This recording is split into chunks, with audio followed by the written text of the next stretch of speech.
Now, a cicada invasion is taking over Houston. They're loud, big, and for some pretty scary, but are they edible?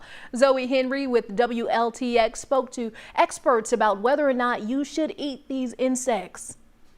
Are cicadas safe to eat? Yes and no, but there are some things to think about when you eat them. Are they safe to eat? Yes. Jill Michaels is the director of palmetto poison control at the University of South Carolina. The insects have been consumed as a source of protein historically. Native Americans certainly had insects, including cicadas, as a big part of their diet.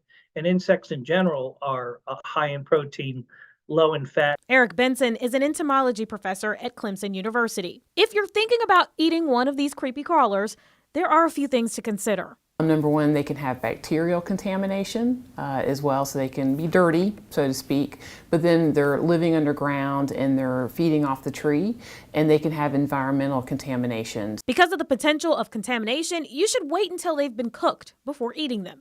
Certainly, if I were to eat a cicada, I would choose to eat them when they're what we call the teneral state, or when they've just molted and they're still soft.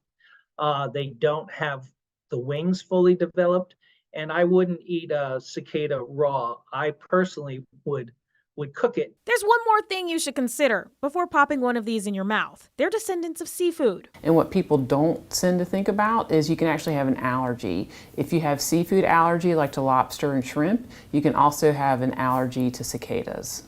So, would you eat one?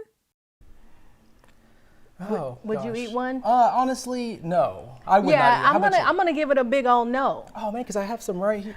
Chris, don't play with me. Listen, like, I want to know. I know they said Native Americans, I believe, started eating them, but I feel like that's payback for the plague in Egypt. Right, true. I feel it's like you devastated. You caused famine. Now let's eat you. Let's eat you, and then of course how they're related to shellfish. So if you have that seafood allergy, it's. Now I love me a good shrimp. Now. Okay. Well. Now I don't know if I want the exoskeleton on a cicada, but I think you might like it. I can't get jiggy with that. And you know they have like chocolate covered insects. Have you ever tried any of those? I have not, and I don't think I plan to. Same. So. I haven't either. But I know they're coming up after like a long break time of being underground. But Right. hopefully this weather, the rain keeps them at bay for a little bit.